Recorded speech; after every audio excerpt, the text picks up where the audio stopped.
What's going on, guys? Cal here, Jailbreak Central, and today, as you guys know, Apple announced their iPhone 6.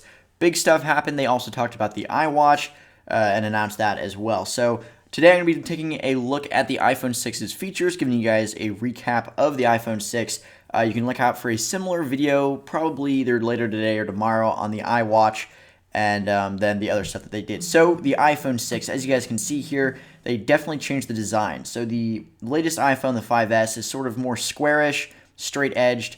This one is round, sort of taking it back to the iPhone 3GS, if you guys remember that one. Rounded edges, stuff like that. Looks pretty cool. Basically, their whole thing with this is the word seamless. They wanted to make a seamless device. Again, Apple and their adjectives. But anyway, that is the device itself. There are two versions, the iPhone 6 and the iPhone 6 Plus.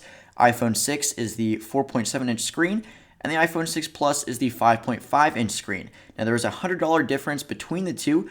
The iPhone 6 4.7-inch screen comes in at $200 with a contract, and the 5.5-inch at $300. So, again, you guys can choose whichever one you want when it comes out, and it is supposed to be available for pre-order September 12th. So definitely check out for it then. Aside from that, it is a lot thinner as usual. The iPhone 6 comes in at 6.9 millimeters thin, crazy thin, and the iPhone 6 Plus at 7.1. Moving on, the the volume buttons, nothing really has changed there. Slight design change, but for the most part, concept is exactly the same. The resolution has been upped to 1920 by 1080 on the iPhone 6 Plus and 1334 by 750 on the iPhone 6, which is a huge increase from what we currently have on the iPhone 5S. So that will obviously mean that games will be amazing to play on this device, as they always are. 64-bit A8 chip, M8 Motion Core processor, pretty standard. A8 chip, obviously new, should be faster. Pretty much everything that you see from an Apple release. Basically, the phone's thinner, faster, slightly different in some way or another. The aperture on the camera has been upped slightly. It's now at 2.2. However, the actual megapixels haven't changed, so it's not too big of a deal with the camera. Pretty much stays the same. I wouldn't really get yourself caught up in that. Obviously, the fingerprint scanner is included as well.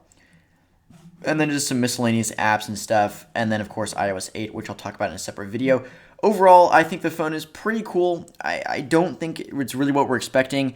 A lot of you guys might be wondering about Sapphire Glass. That's not included in the iPhone 6. They couldn't figure it out, apparently, or it just wasn't viable to put on the iPhone 6. It's some new type of screen, but it's not Sapphire Glass.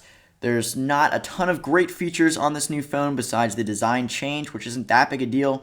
I thought the design on the iPhone 5S was just as good. The only thing it needed was a bigger screen, and I think that Apple thought that by changing the design of the device, it would sort of make up for the lack of features that they're releasing. The iWatch, as you guys will see later in tomorrow's video probably, is really underwhelming. I think that the iWatch that was released the same week, this week, by, I believe it was Nokia, although I could be wrong, was way better. It was the one that looked round. I thought it was way better than the one that Apple released. But anyway, hope you guys enjoyed the video. That is the iPhone 6 and some of the major features. You guys can check it out on Apple's website. Link is in the description. On that, hope you guys have a great day, and see you guys later.